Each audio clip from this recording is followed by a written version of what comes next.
my YouTube channel, I'm going to record this session so that it'll help others. So the recovery coaching is about giving and I also show only one side, my aspect in the YouTube. The reason is there is always two sides to a story. So you're going to only hear my side of the story.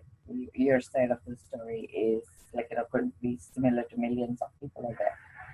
But what worked for me, I'm going to share. Because in positive 12 steps, you are allowed to share what you feel, but you don't tell another person what to do.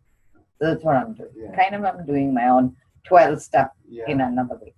Okay, so you were saying, to recap, that your father raised you and he mocked you and he called you names, and you still hold the resentment and hatred towards him and start to move past it. And you're also stuck in the habit of using, and you're trying to find your inner voice, right? Yeah. But all those are external factors. There are multiple, it's like a peel of onion, like Shrek. You have multiple layers, right? Yeah. But the core you think is the fear-based decision you're making. And I was the same. I was very afraid. What if my husband leaves me? What if my children don't like me? What if the Dr. Doe fires me? I always made decisions projecting I'm going to please them. In the end, you know what? I was miserable everywhere. So when we had a major fight, me and my husband, he controls me by understanding what is the most precious thing I want, and he'll take hold of that. Yeah. So the first trick I learned was to let go of the thing that is most precious, which is my children. He essentially will say, you're going to lose custody of them, and I'm going to throw you out. And at one point I said, if my soul is going to be broken by being in this relationship, and the only way that I can unbreak is by giving up on my kids, I'm willing to walk away. And it was a very scariest thing to do for me. But I told my husband, it's fine. If that's what you want, I'm going to be willing to walk away. Then he stopped saying that. It's almost like when you challenge them, they take it away. But then afterwards, I came across my teacher. He says the reason people create fear in us is because they mock us. I didn't realize the connection between mockery and fear. It's not what they say, it's how they say it. Yeah. So now I don't put up with it. Actually, interestingly, we went for a movie last week. See, the thing is, it doesn't end. It doesn't end. The people, you cannot change people. So this weekend, right, Memorial Day weekend, we all went for a movie. I forgot what movie I even saw. Oh, I saw Pirates of the Caribbean. Oh. Okay. So on the way back, right, he was mocking something. That's his style. See, Massachusetts, everybody's sarcastic, okay? Yeah. I cannot change people. Mocking the movie? No, I'm saying he mocked me for something. So usually mockery creates fear in me. So he was saying something about trying to help my son fix his car. My son is 18 years old. He's going to the college, and I just got it inspected. And it is past inspection. So I'm telling him, I said, hey, the computer would have picked it up, right? Yeah.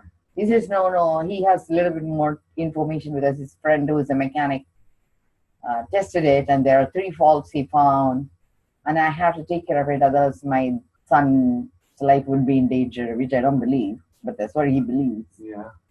So, but he doesn't want to get involved because he feels it's my problem. So he wants to essentially give me the information so he can control me through that information, So I decided not to buy into it, and I told him, I said, I would like you to stop talking about that.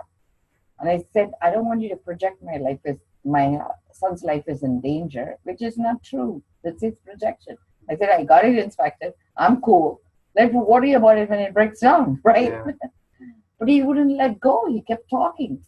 And I finally said, open the car door. I said, I'll start walking home. How long it takes?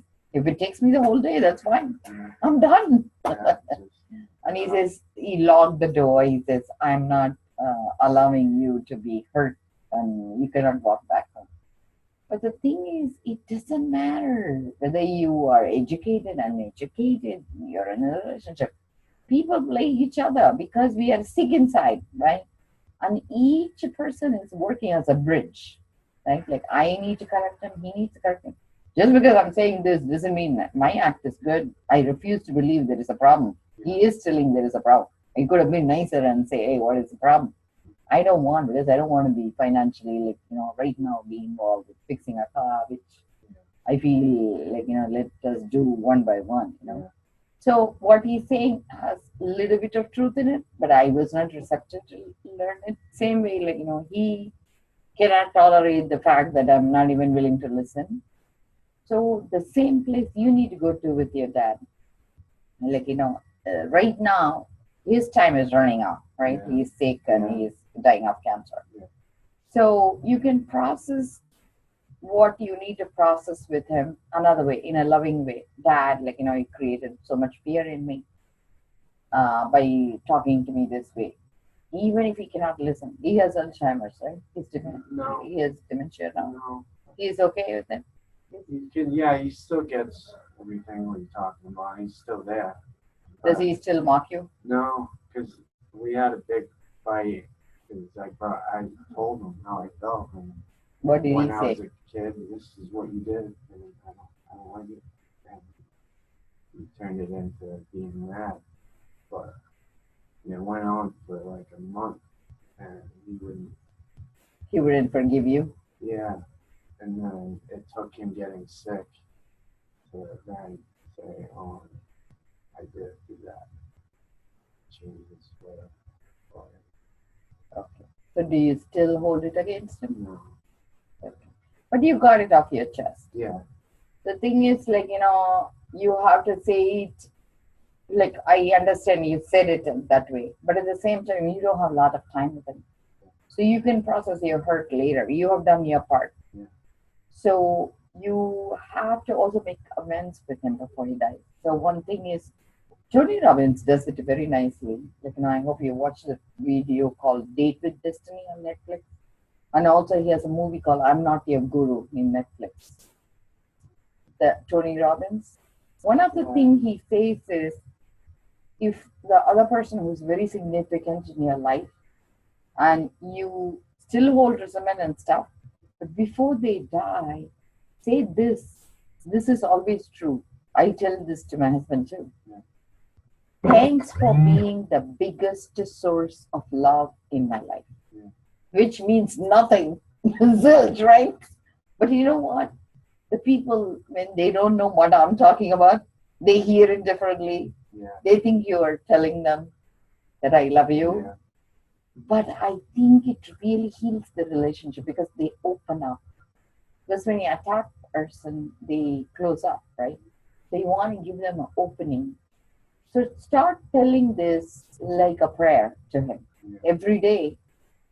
Instead of saying good morning, so say to him, you're taking care of him now, right? Yeah.